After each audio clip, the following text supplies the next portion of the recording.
Saludos, estimados amigos, sean bienvenidos una vez más a La Verdad Política, este canal donde durante todo el año 2024 tratamos de corregir todas esas mentiras, desengañar a la gente y demostrarles la verdad.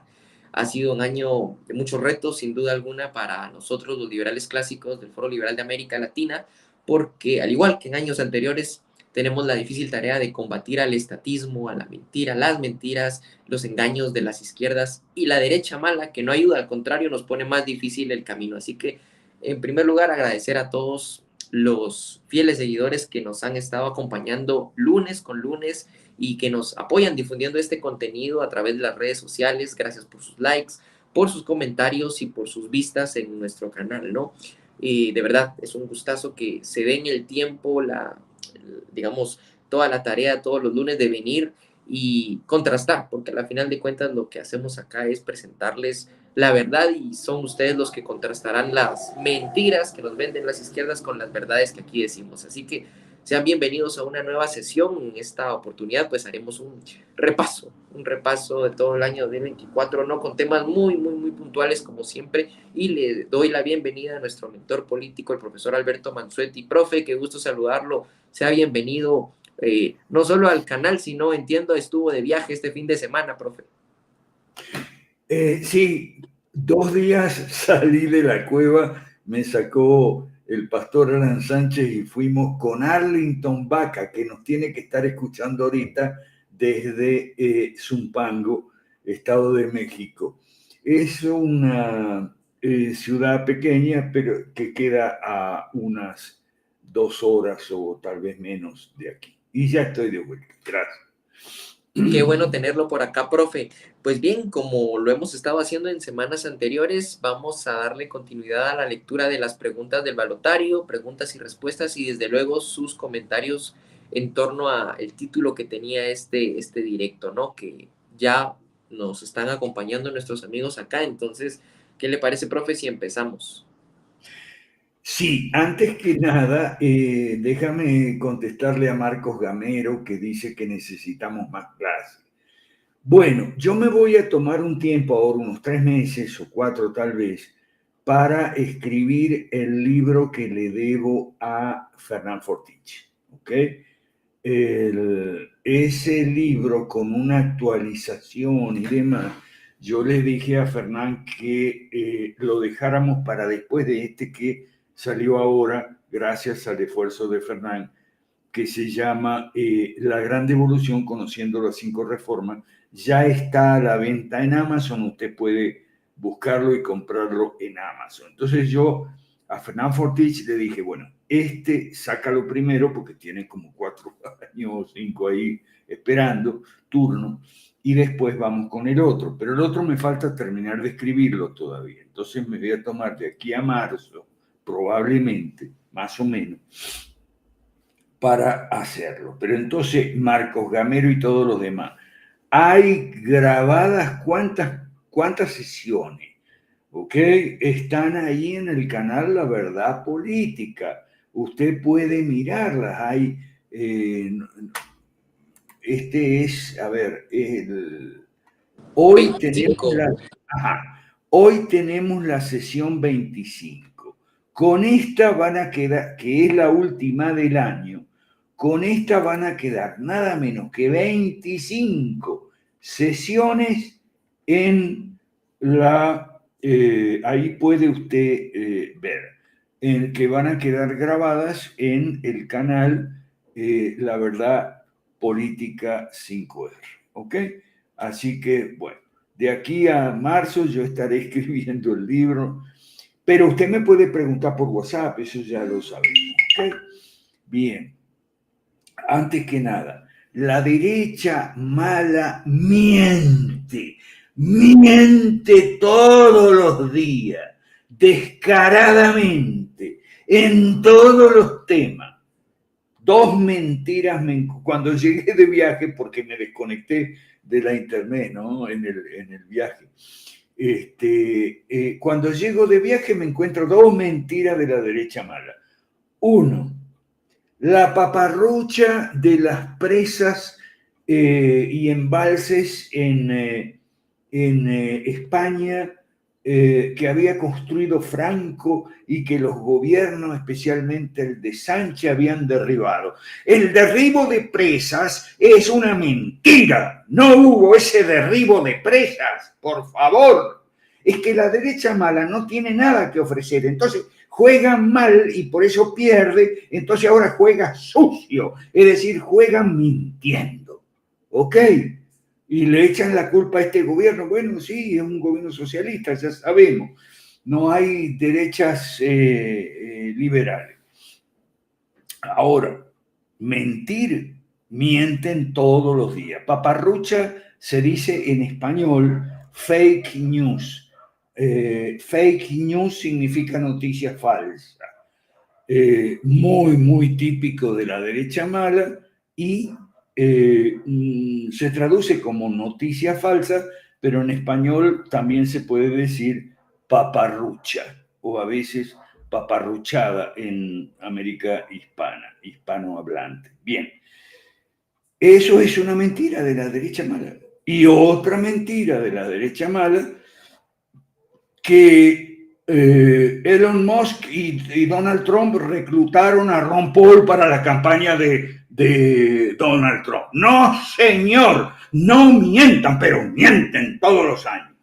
Todo lo que pasó fue que Elon Musk le invitó a Ron Paul, que es nuestro referente máximo, le invitó a Ron Paul o le preguntó qué le parecía el desmontar estructuras estatales.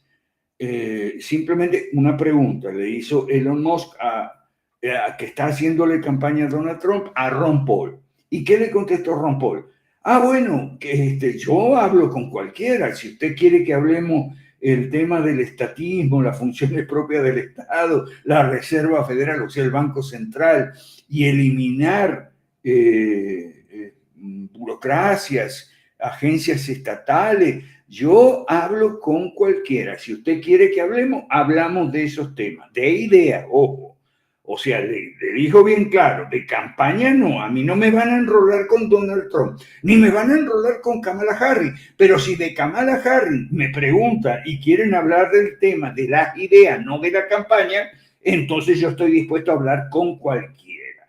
Esa fue la respuesta de Donald Trump. Yo la tengo ahí entera, me la pasaron en uno de los grupos de argentinos ahí, una excelente traducción, no sé quién la hizo. La postura de Ron Paul es correcta, es apropiada. Si usted quiere que hablemos, hablamos, pero si me llaman de la campaña de Kamala Harris para hablar, también hablamos. Pero esto es mentiroso, porque son demasiado mentirosos. Ya te dicen que Ron Paul está apoyando a Donald Trump porque Elon Musk que lo convenció a Ron Paul de apoyar a Donald Trump. Mentira, mentira, mentira, no mientan, pero mienten. Por eso, ojo, yo digo, y muchos me critican, que la derecha mala, esta derecha mala, que es la tercera ola de la derecha mala, la primera fue en los 90 el neoliberalismo, la segunda fue la venganza del socialismo del siglo XXI y esta es la tercera. Esta es la peor de todas, al punto que esta llega a estar peor que la izquierda. ¿Por qué peor que la izquierda? Por las mentiras, por eso, las mentiras. Entonces, me critican también a veces porque yo escucho fuentes de la izquierda. Escucho a García Linera de Bolivia, escucho a Pablo Iglesias en la base.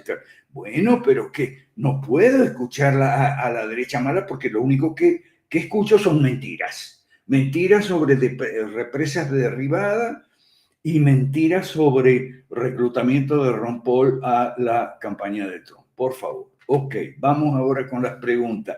Para los nuevos, estas preguntas son del balotario, ¿ok? El balotario está disponible, me lo piden y se lo enviamos. Dale, por favor, Gabriel. Buenísimo, profe. Entramos ya a la sección número 5 del balotario y aquí vamos a hablar de leyes malas, de capitalismo y de cristianismo. Así que vamos a cerrar con broche de oro, ¿no? La pregunta 29, profe. ¿Cuáles son las diferencias entre lo público y lo privado por naturaleza? Respuesta. Lo público trata de seguridad, la justicia y las obras públicas de infraestructura física, vías de tránsito, puentes, embalses, etcétera, ¿no? Las tres únicas funciones naturales y legítimas de los gobiernos, de los impuestos justos para costearlas y del uso de la fuerza pública para cumplirlas, cuyo monopolio legal cabe al gobierno legítimo. Las demás funciones sociales, económicas, educativas, de atención médica, cajas de jubilaciones, etcétera, pueden y deben cumplirlas los agentes privados en competencia y en mercados libres, con mucho más provecho y menos costos. La separación de lo público y lo privado ha sido y es la premisa cardinal de la tradición política que se conoce como liberalismo clásico. ¿Qué tiene para decirnos, profe? Gracias, Gabriel. ¿Qué dice la 30? Dale. ¿Cómo es el sistema de gobierno limitado? Respuesta. Se limita solo a sus tres funciones propias, con poderes y con dineros igualmente limitados, solamente los necesarios e indispensables para su cumplimiento, nada más. Gobierno limitado fue la divisa clásica del liberalismo desde los tiempos de John Locke y Adam Smith, padres fundadores del liberalismo clásico en lo político y lo económico respectivamente. Ok, gracias, Gabriel. Como siempre, parte fundamental de estas sesiones de los lunes es recomendar bibliografía. En este tema de la definición del liberalismo clásico como gobierno limitado, anote por favor un artículo muy corto pero muy bueno que tiene ese título, se llama Gobierno Limitado, firma Antonio Mascaró Rotger. Repito, Antonio Mascaró Rotger, Gobierno Limitado, en liberalismo.org. Altamente recomendable, ¿ok? Gobierno Limitado, Antonio Mascaró Rotger. Desde John Locke, en liberalismo.org. Desde John Locke, esa fue la divisa de la tradición que llamamos liberalismo clásico. Es una tradición de raíces cristianas, ¿ok? Las raíces del gobierno limitado están en la Biblia. Las raíces del gobierno limitado están en la Biblia. La expresión liberalismo clásico vino después. Y bueno, no está mal, porque cuando digo está en la Biblia, no es solo en la Biblia, también está en el Imperio Romano, las tres funciones del Estado, las legiones, los tribunales con las leyes atrás, el derecho romano y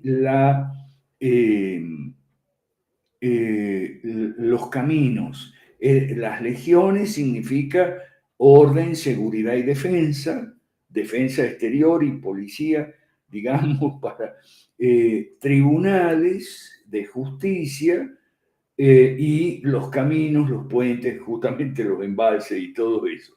Entonces, la Biblia y el Imperio Romano son las fuentes del concepto de gobierno limitado que se desarrolla a partir de, mucho antes de Locke, 1215, Carta Magna de Juan Sin Tierra, y también en los reinos de la península ibérica antes de 1520, es decir, en la Edad Media hispánica antes de 1520. ¿Por qué? Porque en 1520 vino Carlos V y arrasó con los foros en la batalla de Villalar, ¿ok? Bueno, yo eso lo puedo ver entonces en ese artículo, liberalismo.org, ¿ok? Bueno. Marcos Gamero dice, la izquierda española dice que las inundaciones son producto del cambio climático. No me ponga en el chat lo que dice la izquierda, ¿ok? Ya sabemos lo que dice la izquierda, por Dios. No me lo ponga en el chat, porque yo ya lo sé de memoria, todos lo sabemos. No me ponga en el chat, la izquierda dice, bueno, ok, no, bueno, es un decir, Marco. Entonces, ¿qué tenemos? Yo en este fin de semana expliqué estas cosas allá en Zumpango. Muchos de la gente que estuvo, de iglesias evangélicas, creo que lo entendieron el mensaje. Muchos, pero no todos, ¿ok? Muchos, pero no todos. Y claro, sin decir nombres, ¿ok? Voy a explicar por qué no lo entendieron.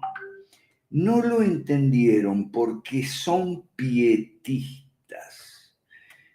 Y como buenos pietistas, en la política se transforman en estatistas. Es decir, ¿cuál es la meta, la ambición, el proyecto, el sueño, si quieres, de los pietistas? Que todo el mundo sea evangélico. ¿Mm? Igual, pero del otro lado de los católicos que querían que todo el mundo sea católico, que los protestantes no existan. Y bueno, estos tipos, los evangélicos, que todo el mundo sea evangélico y que los católicos no existan. Bueno, lamentablemente existen. Existen los católicos, existen los evangélicos, y si no aprenden a convivir, estamos jodidos. Es uno de los mensajes que yo siempre doy en estas sesiones de los lunes. Entonces, el problema es que cuando oyen, el pietista oye la palabra política, ya se forma un prejuicio en contra o a favor, pero a favor en el sentido de, qué bueno, usar el poder político, el poder del gobierno, para convertir a todo el mundo en evangélico. Igual que en el siglo XIX, principio del siglo XX, los católicos. ¿Ok? Usar el poder, por eso los concordatos y entonces los monopolios educativos y demás, usar el poder político, el poder del gobierno de la nación para convertir a todo el mundo en católico o en evangélico. Y cuando oye hablar de gobierno limitado y tal, entonces arruga la cara, porque dice, no, esto no es lo que yo pensaba. Bueno, con alguna gente nos pasó eso en Zumpango el fin de semana. Alguna gente nos pasó eso. Entonces, yo dije, bueno, vamos a poner ejemplo. Y puse un ejemplo de Guatemala. ¿Ok? El ejemplo puse Efraín Ríos Montt. ¿Ok? Efraín, entonces les conté. En Guatemala, entre 1982 y 83, si no mal no me recuerdo, ¿ok? El general y pastor evangélico Efraín Ríos Montt impuso en Guatemala una dictadura evangélica. Y se los puse y se los conté cómo hablaba mis papás y mis mamás, y hablaba todas las noches y tenía a la gente cansada, porque era un pastor de la Iglesia del Verbo, militar retirado. Por eso los militares, cuando dieron un golpe y no se pudieron poner de acuerdo entre ellos cuál iba a ser presidente, y que vamos a buscar a Efraín porque está retirado, está de pastor en la Iglesia del Verbo y tal, y qué sé yo. ¿Ok? Entonces fueron y buscaron a Efraín, pero Efraín impuso o pretendió imponer una dictadura evangélica en Guatemala, o sea, la gente se acuerda todavía de Guatemala, la gente mayor, ¿ok? Recuerda, por ejemplo, las conferencias, las homilías, los sermones de los domingos en la noche por cadena nacional, ¿ok? Y recuerda que, por ejemplo, el gabinete de los ministros eran todos evangélicos, y nadie que no fuera evangélico podía ser ministro, y no solo evangélicos, sino evangélicos de su iglesia, ojo, no de cualquier iglesia, de su iglesia, la Iglesia del Verbo. Todavía en otras iglesias, en el IN, en la Frater, en Guatemala, en la misma El Shaddai de Harold, se recuerda esa época. Fue una época nefasta, la dictadura evangélica. Y por si acaso, como algunos son calvinistas, por la doctrina, entonces yo no sé, yo no soy teólogo, yo no voy a opinar de la teología calvinista, pero parece ser que el gobierno de Calvino en Ginebra también fue una dictadura evangélica, porque a lo que se sabe, mandaban a la policía los domingos y si la gente estaba jugando a las cartas, entonces los metían presos por jugar a las cartas. Y si no iban a la iglesia, la policía te llevaba de una oreja arrastrando la iglesia. Eso es una dictadura evangélica. ¿Ok? A ver si nos entendemos. Porque es que se está entendiendo mal el mensaje y eso me enoja, sí, me enoja, estoy enojado. ¿Ok? La idea, la política cristiana, el gobierno cristiano, es gobierno limitado. Que quede claro, bien grabado, no es dictadura evangélica. Tampoco es dictadura católica. Y les puse el ejemplo de en el siglo anterior a este, al pasado, en el siglo XIX, la dictadura católica de García Moreno en Ecuador, con el monopolio educativo para los jesuitas alemanes que se trajo de Alemania cuando Bismarck expulsó la orden jesuita y demás, y bueno, los monopolios educativos. Eso no es gobierno limitado, eso es contrario al gobierno limitado. Entonces, ni dictadura evangélica, ni dictadura católica, que entendamos bien. ¿Ok? Bueno. Aclaremos a Chapas un momentito ahí que antes de Juan Sin Tierra, antes de 1215, ¿ok? Antes hubo antecedentes en España, ¿ok? Entonces hay un artículo que voy a recomendar, ¿ok? Se llama Un bosquejo de la otra España, ¿ok? Artículo de Alberto Venegas Lynch, Un bosquejo de la otra España, ¿ok? Búsquelo por ahí que lo va a encontrar, Un bosquejo de la otra España. Entonces, Jorge se acuerda de la dictadura evangélica, ¿ok? Entonces, a ver, espero que no se entienda mal el mensaje, espero que dentro de 40 o 50 años, cuando yo ya no esté más en este escenario, okay, no vayan a decir, no vayan a justificar una dictadura religiosa, sectaria, sea evangélica, sea católica, lo que sea, ok, en la enseñanza del profe Mansuetti. Pero es que cuando se les da a la gente se le da por entender mal algo o es campeona en entender mal. Entonces, Jorge Chapas, en este artículo, Un bosquejo de la otra España, vas a encontrar los antecedentes anteriores de gobierno limitado y respeto por las libertades, mercado libre, etcétera, anteriores a 1215 en la península ibérica que se llamaba fueros. El fuero era una carta magna, ¿ok?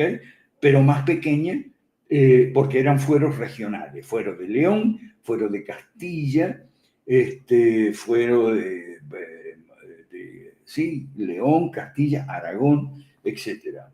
Y algunos más generales, como por ejemplo el fuero viejo de los infanzones. Los infanzones eran la clase media, o sea, los que no tenían para comprarse un caballo, ¿ok? Pero tampoco eran siervos, o sea, bueno. Entonces, sí, ya lo encontraron ahí al artículo, ¿ok? De Venegas Lynch, es decir, Un bosquejo de la otra España. Bien, dale ahí, estimadísimo Gabriel. Vamos con la pregunta número 31, profe. ¿Y las ideas de la libertad? Bueno, respuesta. Las ideas de la libertad es una expresión vaga, imprecisa y confusa, introducida en los años 40 del siglo XX, cuando las izquierdas nos robaron la palabra liberalismo para disfrazar su socialismo. Para colmo, desde esos años los liberales han seguido el desafortunado consejo de Hayek, desentenderse de la acción política y ocuparse solo de las ideas de la libertad, como si las ideas políticas pudieran difundirse en forma desligada a la acción política y de un proyecto obviamente político.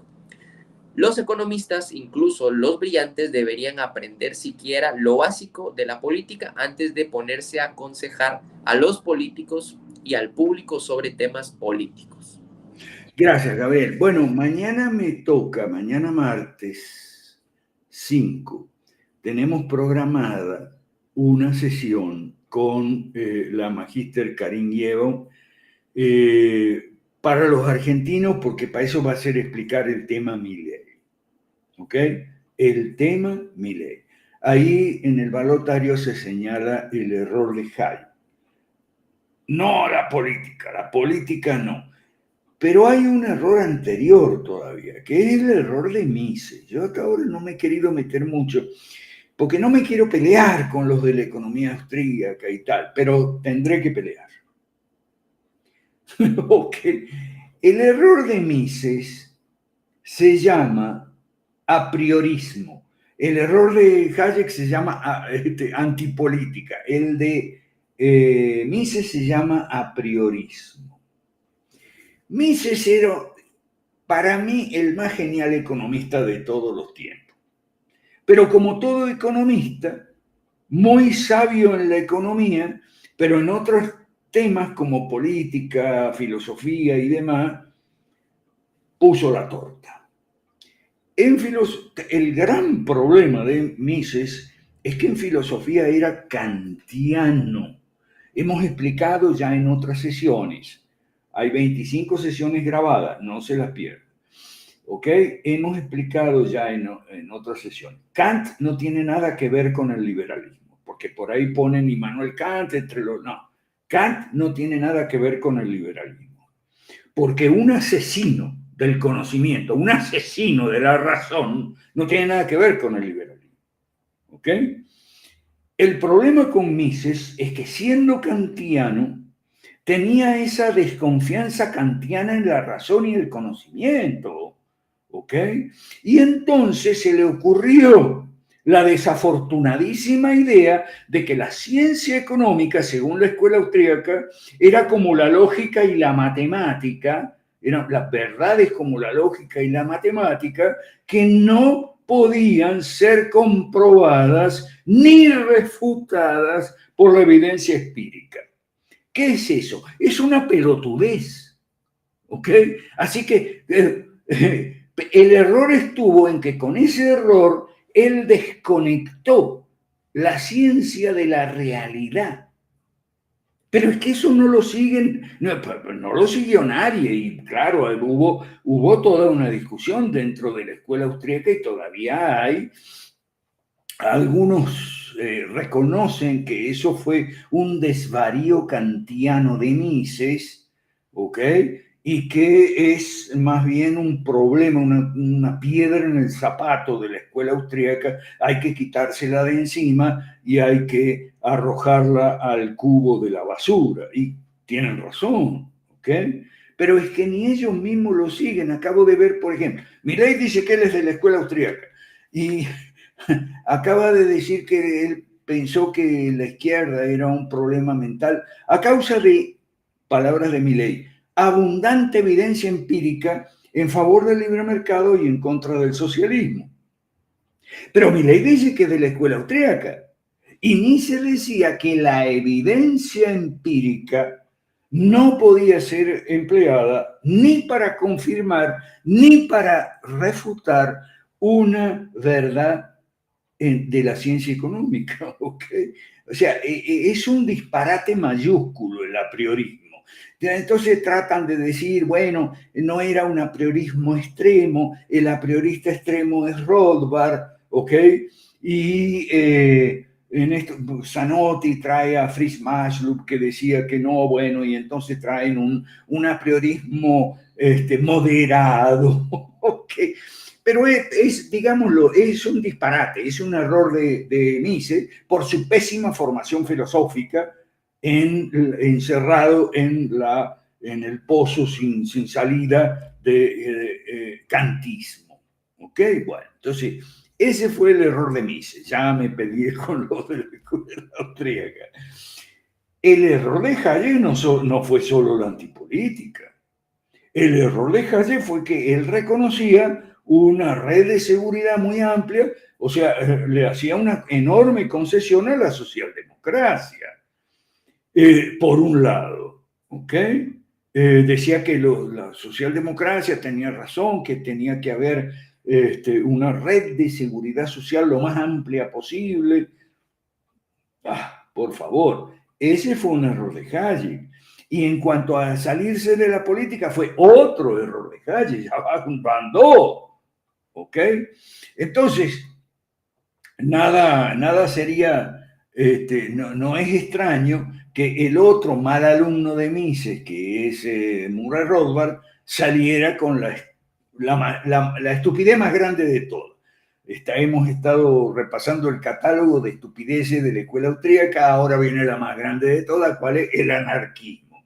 Pero ahí ya tenemos varias, en estas 25 sesiones de los lunes, hay varias veces lo hemos explicado. Dale, seguimos, Gabriel, por favor. Nos toca la 32, profe. ¿Hay una política cristiana? La respuesta es sí. Defiende el sistema de gobierno limitado, prescrito en el Antiguo y Nuevo Testamento, con el cual el cristianismo hizo grande a Occidente. Desde los albores del cristianismo, todos los credos y confesiones estuvieron de acuerdo en ese punto, aunque difiriendo en muchos otros. Pero desde el siglo XIX, las ideas anticristianas de Kant, de Rousseau, de Malthus, de Darwin, de Marx, de Freud y de Sartre, etc., se infiltran en la iglesia con gran daño a los cristianos, llamados a ser la luz del mundo y la sal de la tierra. Quedaron incapacitados para cumplir con esas dos tremendas responsabilidades.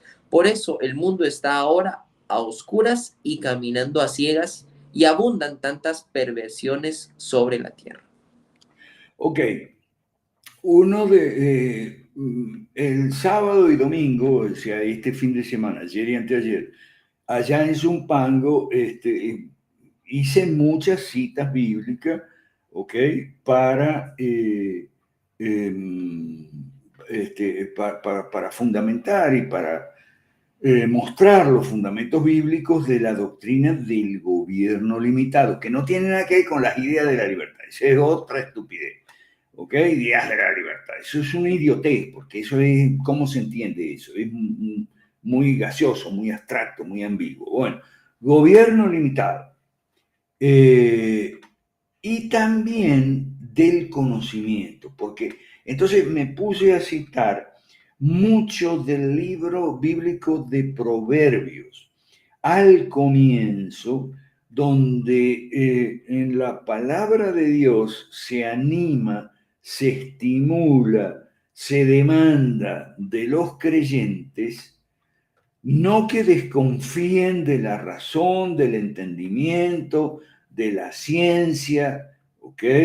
Se dice que la ciencia sea tu hermana, que la inteligencia sea tu parienta o una cosa así.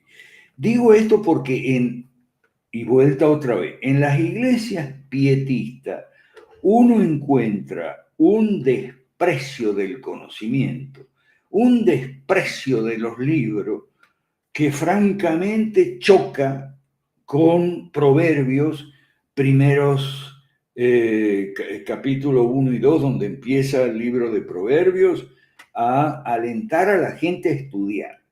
Y uno encuentra pastores pietistas por todos lados que desalientan el estudio.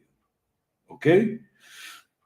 Están en una guerra contra la razón, guerra contra la cultura, guerra contra la ciencia, guerra que es en última instancia guerra contra la verdad. Es lo más antibíblico que hay. ¿Ok? Y tuve que insistir mucho en eso, porque además los pietistas son muy tramposos. ¿Qué hacen los pietistas? Para descalificar la ciencia, el conocimiento, la búsqueda de la verdad, para descalificar, entonces descalifican los libros mediante una trampa, ¿no? Te contraponen el conocimiento a la vida cristiana tal como el pietista la entiende, es decir, una santidad y todo ese asunto, que más que santidad, para mí en muchos casos es santurronería, pero bueno. Entonces, ¿qué hacen? Contraponen la ciencia a la santidad y te dicen, mire, la ciencia no es tan importante, la santidad es lo más relevante y tal. O sea, te hacen la falacia, es una trampa, te hacen la falacia de la falsa dicotomía. No hay una dicotomía entre fe y razón.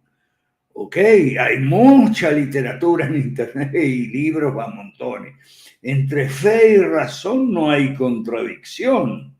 Ok, o sea, hay muchísimos autores, tanto católicos como evangélicos, sobre el tema fe y razón. Búsquelo como tema, sí, fe y razón, y lo va a ver.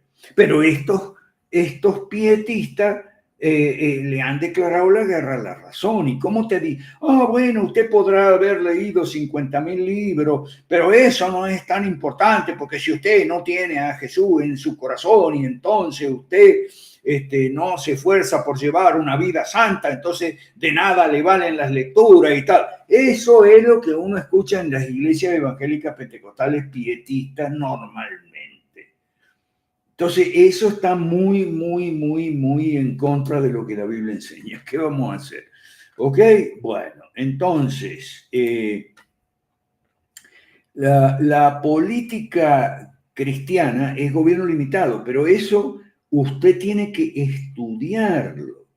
O sea, yo les dije, no crean que con un fin de semana, algo que, un par de charlas, 2, 3 o 4 charlas que yo les pueda dar en un fin de semana, ahí va a estar todo. O sea, usted tiene que seguir estudiando, ¿ok? ¿Y por qué? Bueno, porque alguna gente me encontré por ahí que bastante avanzada, bastante gente que sí le gusta el estudio y tal, pero otra que no. Y entonces hay que explicarle cosas desde cero. Hay que explicarle que el atentado estatista contra la propiedad privada no es solamente que te quiten tu casa o que te quiten tu empresa. ¿Ok? Cuando no te la quitan, pero te restringen, te reglamentan la hora que puedes salir o que puedes entrar, a quién puedes invitar a tu casa y a quién no. ¿Qué, qué es lo que puedes hacer o no hacer en tu casa, etcétera? También es un atentado contra la propiedad, ¿ok? Aun cuando no te la quiten. ¿Ok? Bueno, ese tipo de... Por eso cuando uno dice que orden, justicia y libertad son las divisas de la derecha y que gobierno limitado, mercado libre y propiedad privada son las divisas del liberalismo clásico como los tres medios para tener orden, justicia y libertad. Y entonces es un problema porque no entienden frases como que hay en la Biblia, por ejemplo, el apóstol Pablo, que para qué pagamos impuestos, la teoría de los impuestos justos, no la entienden. Algunos sí, otros no, ¿ok? No todos. Pagamos impuestos para poder vivir en paz, quieta y reposadamente, ¿ok? Eso es el apóstol Pablo, es decir, para tener orden, justicia y libertad. Bueno, adelante, seguimos, Gabriel, por favor. La número 33, profe. ¿Es cristiano el capitalismo? Respuesta. Capitalismo es como en el siglo XIX llamaron sus enemigos de izquierda al sistema natural de economía política, basado en gobierno limitado, mercados libres y respeto a la propiedad privada, los cuales son principios éticos de origen cristiano y luego universalizados, al menos en Occidente.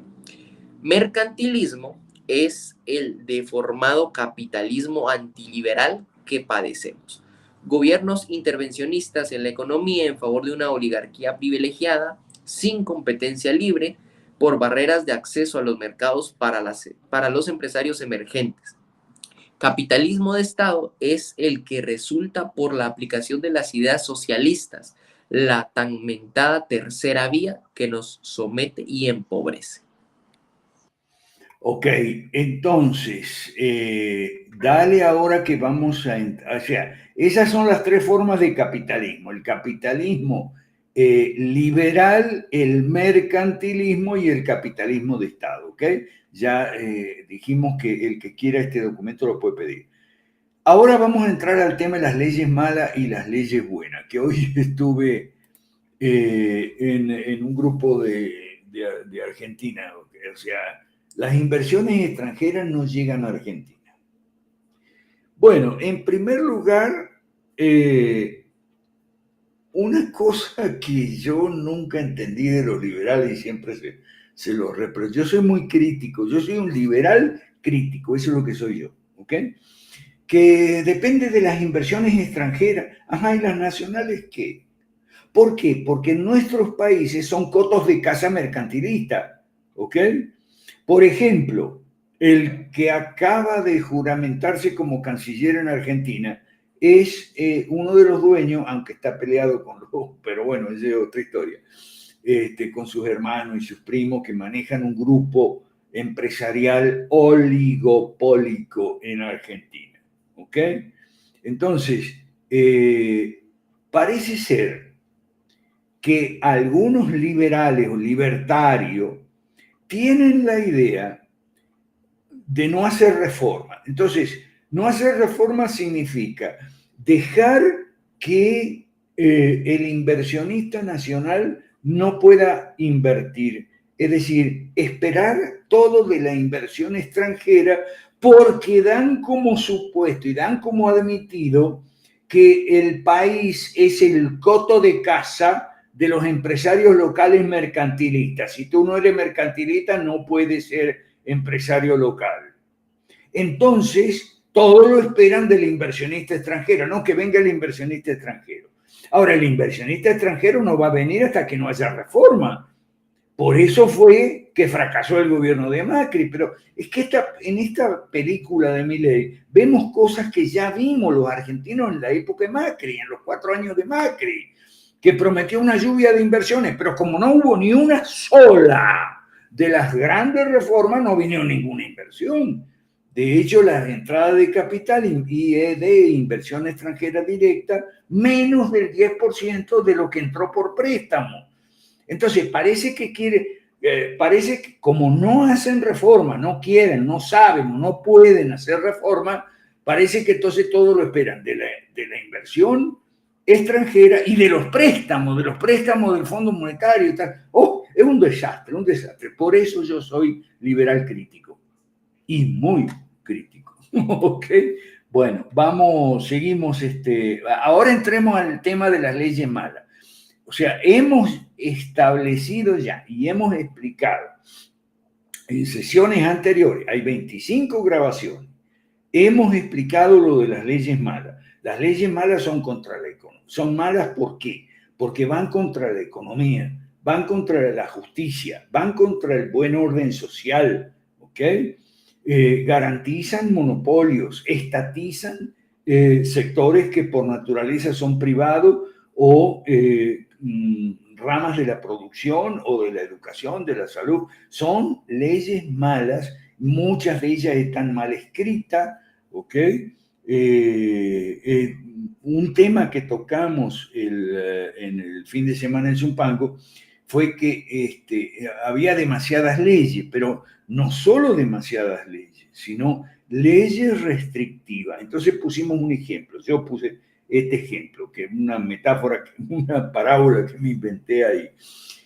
Imaginemos que un matrimonio se casan y al día siguiente o después de la luna de miel, el marido le dice a la esposa, bueno, ahora yo te voy a reglamentar, porque no entendían bien el concepto de reglamentación y por qué estamos en contra de las reglamentaciones. Imaginemos un marido que le dice a la mujer lo siguiente, yo te voy a reglamentar. Aquí está un reglamento para la hora que puedes salir y entrar. Otro reglamento para lo que puedes hacer o no hacer en la cocina o en el baño o donde sea. ¿Okay? Otro reglamento para la forma de vestir, el color de la ropa. Otro reglamento para el color de los zapatos y ese tipo de cosas. Otro reglamento para ver quién puede ir a visitar o no ir a visitar, qué días puede venir tu mamá o no venir tu mamá a visitarte, etcétera, etcétera. Diríamos que hay muchos reglamentos, sí, pero que los reglamentos son antiliberales, o sea, restrictivos. Antiliberal yo le llamo, muy en línea con Douglas North, que habla de instituciones abiertas y cerradas, y Daron Acemoglu, o sea, un premio Nobel del siglo pasado y otro de este premio, Escuela Neoinstitucionalista, eh, que habla de instituciones incluyentes y extractivas. Yo prefiero hablar de leyes e instituciones liberales y antiliberales. Supongamos que un esposo le tira con 50 reglamentos de ese tipo a la esposa. ¿Qué nombre le pondríamos a esa forma de gobierno dentro del matrimonio? Le pondríamos maridismo, si supongamos que pongámosle maridismo a fin de compararlo con el estatismo. El estatismo es eso. Entonces, yo estaba explicando a los cristianos ahí que en la Biblia, que dicen que no habla de política, habla mucho de política, habla del poder. La Biblia se habla mucho del poder, del uso legítimo del poder, que es la autoridad que necesita quien va a cumplir una función de guía u orientación o de juicio. ¿Okay? Eso es el poder legítimo que se llama autoridad. Bien, entonces, la autoridad se despliega en cadenas de mando, en todas las instituciones sociales. O sea, hay que explicarlo desde cero. En todas las instituciones sociales. En la familia hay una cadena de mando, ¿ok? En la familia cristiana, por lo menos, la esposa está sujeta, no sometida. Las palabras son muy importantes aquí. Está sujeta, no sometida al esposo, de la misma manera que los hijos a los padres, los hijos menores a los mayores, las hijas a los hijos, a menos que la hija sea mayor, y en ese caso está, digamos, jerárquicamente por encima del hijo más pequeño. Es decir, en la familia hay una cadena de mando, una cadena de autoridad, llámele, ¿ok? Y lo mismo en la mayordomía, en las empresas hay una cadena de mando, o sea, el dueño, el gerente, manda sobre los empleados, sobre los obreros, los capataces, los jefes de departamento, etc. Hay una, llamémosle cadena de mando, ¿ok? En una institución educativa, el profesor tiene cierta autoridad sobre los estudiantes, porque los va a juzgar, ¿ok? Les va a poner nota, este aprobó, el otro no. Entonces, y en la iglesia ni hablar, o sea, el pastor, el copastor, lo que sea, cadenas de mando.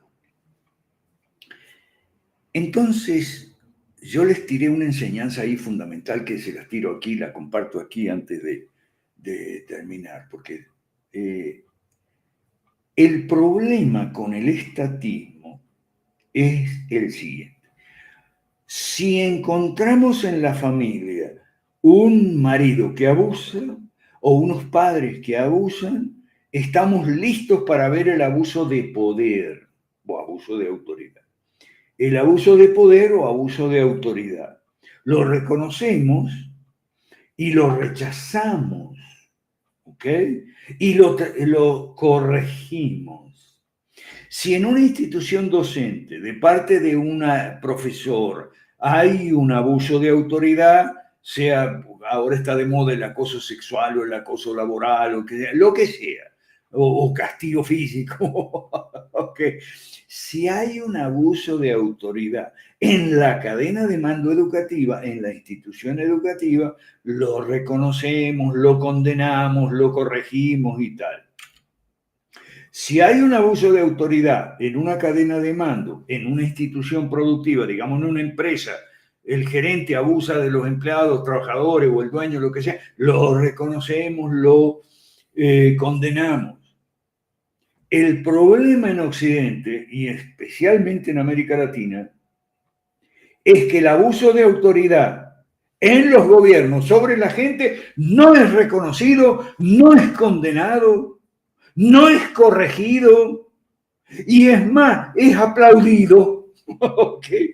Cuando, como si fuera algo bueno. Están esos que piden que el Congreso, queremos más leyes, el Congreso no hace nada porque lleva un año y solo han salido este año 50 leyes, eso es muy poco, queremos más leyes. Entonces yo se lo comparaba con uno Samuel 8, no queremos rey que nos gobierne como las demás naciones y todo eso, bueno. Entonces, el problema es, ¿qué es el estatismo? Es abuso de autoridad, así de simple. Abuso de la autoridad que a los gobiernos, tanto nacional como de los estados, de los municipios, aunque un poco menos por el tema de la centralización, ¿ok? Existe en el orden político. Abuso de la autoridad política, abuso de la autoridad del gobierno civil. Pero a diferencia del abuso de autoridad en otras instituciones humanas, el abuso de autoridad del gobierno no lo reconocemos. Es más, ni el nombre sabemos, se llama estatismo. Ah, pero no. Y gran culpa de eso la tienen los libertarios, porque ellos no están contra el estatismo, están contra el Estado. Espero que mañana con la magíster Karin aclaremos esos dos puntos, libertarios versus liberales y reformas que no hacen versus ajuste que sí hacen. Bueno, a ver, aquí en el chat, Chapas dice que hagan una proyección sobre las elecciones de mañana en Estados Unidos. Una cosa te puedo decir. Mañana en Estados Unidos, Trump va a decir que ganó él. Ahora, yo no le voy a creer hasta que no encuentre evidencia de que él ganó, porque ya lo hizo una vez. Ya dijo que ganó cuando no había ganado. Yo no sé quién va a ganar. Lo único que sé es que Donald Trump va a decir que ganó él, va a formar berrinche porque la derecha mala es mal perdedora, juega mal y por eso pierde y entonces juega sucio y sigue perdiendo, ¿ok? Así que yo lo único que te puedo decir que mañana el señor Donald Trump va a decir que ganó él, ¿ok? Y yo no le voy a creer hasta que pasen los días y no encuentre evidencia a ver si es cierto o no que ganó él. ¿Ok? Bueno, Jorge pide comentarios sobre Diana Mondino. Qué bueno, porque vamos a cerrar con esto, así que gracias, Gabriel. Mira, vamos a cerrar con esto. Milei se defiende, ¿ok? Diciendo que la canciller tiene que estar en línea con el presidente y que si el presidente está a favor del bloqueo a Cuba, no puede ir la canciller a votar a favor del bloqueo a Cuba. Perdón, en contra del bloqueo a Cuba. Porque la canciller debe estar en línea con el presidente. Eso no es liberal. Eso no es liberal. Lo liberal es la canciller, como todos los ministros y miembros del gabinete y funcionarios, y el presidente deben estar en línea con el programa, el proyecto político. Pero esta gente, los mileitas, no tiene programa, no tiene proyecto político. Entonces es una lealtad personal. Así, eso no es liberal, eso se llama caudillismo, autoritario y populista. Ahora, que él me diga, la canciller tiene que estar de acuerdo con el programa, con el proyecto político. Sí, eso está bien. Eso es lo propio de la democracia. Y los liberales, por lo menos yo, son demócratas. Está bien.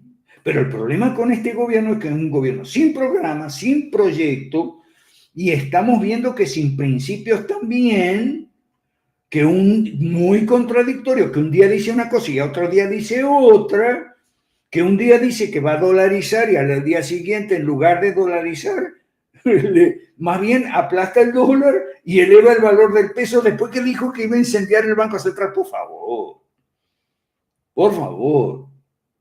Ahora, a Milei le critican que no quiere hacer alianzas. Bueno, mira, esa es una parte que yo no le critico. Lo que yo le critico es que no tiene partido, ¿ok? No que no quiera hacer alianzas, sino que no tiene partido, porque alianza con ¿con quién? Con los estatistas, porque él no tiene partido. Así que le critican que no haya hecho alianza con los estatistas, lo cual no es cierto. Hizo alianza con los estatistas para que saliera la ley bases mochada. A la ley base le quitaron 2/3 de artículos y eso fue en la negociación en el Congreso con los estatistas. Pero es que ahí hay otro error de Mises que hay que señalar para terminar de pelearme con la escuela austríaca. Mises decía que en la ciencia tú no puedes hacer concesiones, digamos, concesiones a lo que es verdad. Y que en la política estás obligado a hacer concesiones. Señor Mises, cállese la jeta. No hable de política, porque cada vez que habla de política usted mete la pata. En política estás obligado a hacer concesiones a menos que tenga suficiente poder. Es decir, que tenga suficiente voto y representante en el Parlamento. No está obligado. Un proyecto liberal, reformista, está obligado a hacer concesiones.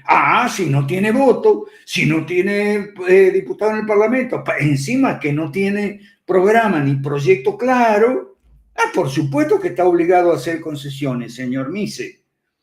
Pero si usted tiene todos esos recursos políticos, usted no está obligado, señor Mises, a hacer concesiones en la política. Así que cállese la boca. No hablen de política los economistas, ni austríacos, ni de ninguna escuela. No hablen de política. Bueno, los austríacos menos, porque hay algunas, y eso es lo que yo siempre critico, la idolatría que tienen con la escuela austríaca.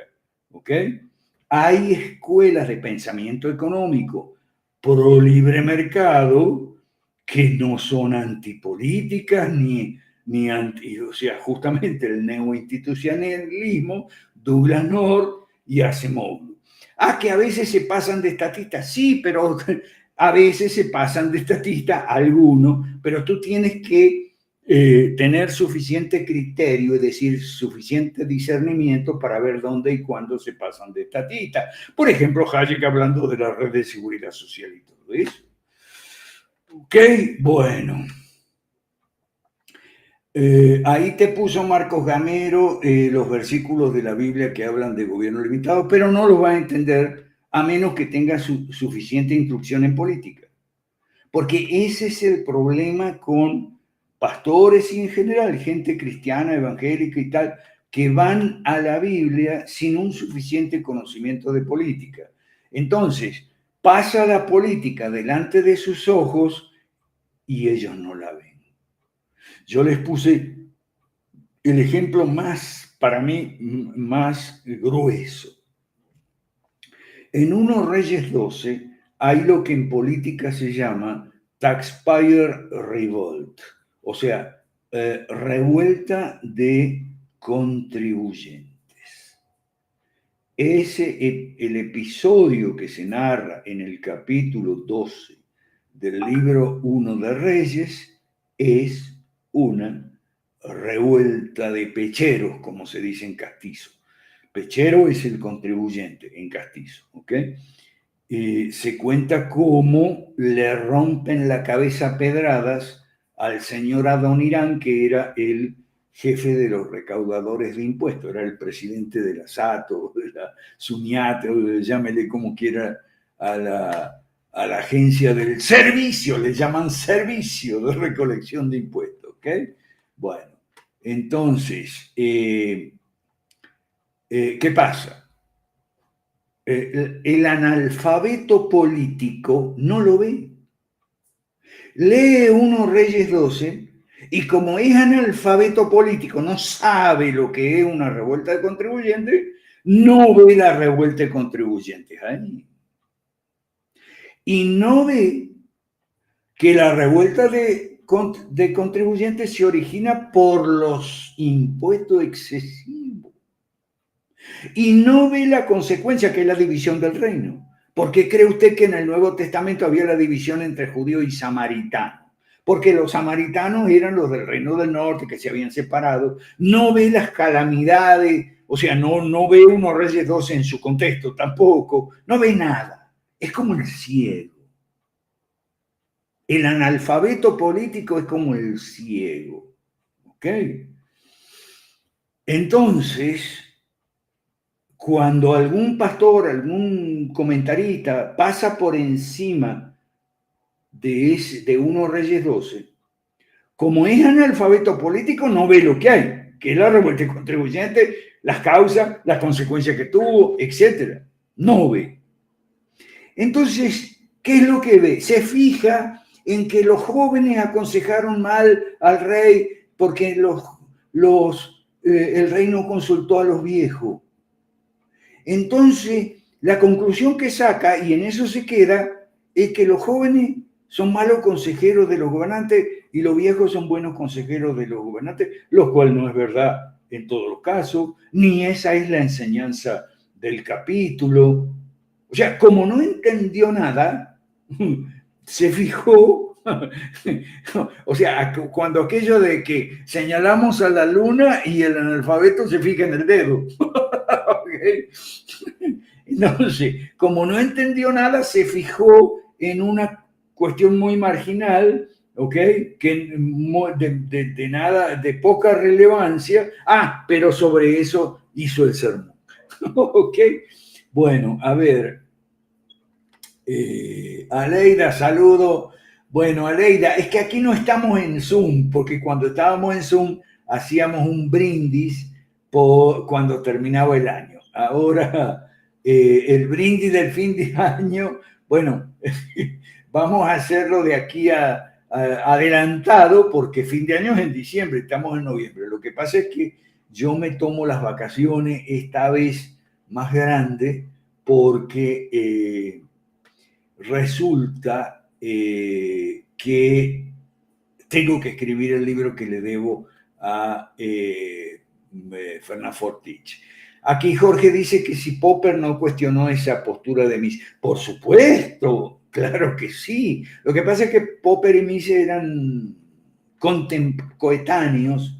Entonces, de hecho, la postura de Popper es lo diametralmente contrario a esa postura, al apriorismo de Mises. Se llama falsacionismo. El falsacionismo dice exactamente lo contrario a Mises. Dice que una teoría científica debe dejarse corroborar o refutar por la evidencia empírica. ¿Ok? Y si una ley o teoría o hipótesis, lo que sea científica, una verdad científica, está enunciada de una manera, digamos, ambigua, que se puede interpretar de varias formas o confusa, ¿ok? De manera que no se deje falsar, es decir, refutar por la evidencia empírica, entonces eso no es científico y tiene un nombre, se llama pseudociencia. Mientras que el apriorismo de Mises dice todo lo contrario, dice que las tesis de la economía, las leyes de la economía, no se pueden confirmar ni refutar. Mire qué idiote. No se pueden confirmar ni refutar. No, entonces, chapa. Popper es lo opuesto. Lo que pasa es que Popper también cometió su error. ¿Okay? El error de Popper es aquello de que no se puede ser tolerante con la intolerancia y es la paradoja de la tolerancia o de la intolerancia. Ese fue el error de Popper. Yo el fin de semana les enseñé que los sabios podemos decir tonterías, decir macanas, decir alguna tontería de cuando en cuando. Y que los mensos, los idiotas, de lo último podrían decir alguna verdad. ¿Ok? Entonces, si usted encuentra un autor que es malo, que está equivocado, que está, revíselo bien, porque a lo mejor ahí en una página se puede sacar alguna perlita. Porque de un autor malo se puede sacar a lo mejor una página o algo bueno. Y de uno bueno, muy bueno, se puede sacar alguna página mala. De hecho, uno de los mejores estudiantes de Mises, que se llamaba, creo que falleció, Hans Sennholz, a sus estudiantes le decía, el libro texto de este va a ser La acción humana de Mises, que es el mejor libro de economía jamás escrito, pero a partir de la 101, de la página 101. Las primeras 100 páginas no sirven. ¿Por qué? Porque dice pura macana. ¿Por qué? Porque habla de lo que no sabe. Porque habla de lo que no es su campo. O sea, sabemos que un necio puede decir alguna perla o alguna pepita de oro y sabemos que un sabio, ¿ok?, puede decir alguna macana, alguna tontería. Incluso sabemos por qué a veces un mal libro puede encontrar por ahí algo bueno y por qué un buen libro puede encontrar por ahí algo malo. Es porque el autor se salió de lo que es su campo, o sea, habló de algo que no sabía. Y si uno habla de algo que no sabe, lo más probable es que meta la pata. Mientras que de un mal libro a lo mejor puede salir una buena página. ¿Por qué? Porque tal vez en su experiencia personal haya tenido alguna buena lección el autor malo, ¿ok? Pero que en su experiencia o en alguna experiencia cercana, por ahí se acercó a alguna verdad y la descubrió y la trajo y la puso. Aunque cabe en una sola hoja de un libro de 300 hojas, que muchas veces pasa, el libro de 300 hojas tiene una buena y 299 malas. ¿Ok? De la misma, análogamente, el libro de Mises tiene 1000 páginas, de las cuales 100 no valen nada y 900 son lo mejor que se ha escrito en el mundo. Bueno, chao, nos vemos. Mañana me toca con Magíster, les voy a mandar para que lo vean si quieren. Sí, evangélico que gobierne un presidente cristiano. No, lo que quiere ese evangélico no es que gobierne un presidente cristiano, quiere que gobierne un dictador cristiano. ¿Ok? Bueno. Ajá, ok, ahí está. Todavía le quedan 51. Bueno, entonces, si Dios quiere, nos vemos en marzo. ¿Ok? Ok, bueno, chao. La palabra, te devuelvo el micrófono, Gabriel. Gracias, nos pasamos 10 minutos hoy. A usted, profe, muchísimas gracias por estas 25 sesiones que nos han servido de muchísimo a todos nosotros. Estimados amigos, el profe lo ha repetido en algunas ocasiones acá en La Verdad Política el día de hoy. Yo se lo repito una vez más. Hay 25 sesiones ya grabadas disponibles para que en estos 3 meses en lo que vuelve el profe, pues tengan cómo seguir repasando y cómo seguir en su entrenamiento constante, en su formación constante. Así que desde luego que invitados a seguirnos en las redes sociales, estar pendiente de TikTok, porque seguramente ahí vamos a estar subiendo mucho material de estas 25 sesiones, pequeños fragmentos, para que cuando regresemos en marzo, pues tengamos contenido y la gente no se haya perdido en el camino. Les dejo por acá en los comentarios de YouTube la descripción de nuestras redes sociales y también el link al grupo de WhatsApp para que estén pendientes, porque el profe dice se va de vacaciones, pero va a trabajar intensamente en su nuevo libro. Así que seguimos formándonos, estimados amigos, y agradecemos todo su apoyo compartiendo esto en redes sociales. Agradecemos las donaciones al profe Mansueti. Ya también en la descripción del directo está el enlace al PayPal, así que muchísimas gracias. Y bueno, gracias por todo su apoyo durante estos meses. Vamos a volver pronto. Seguimos avanzando, profe, sin prisa pero sin pausa, con Dios y con la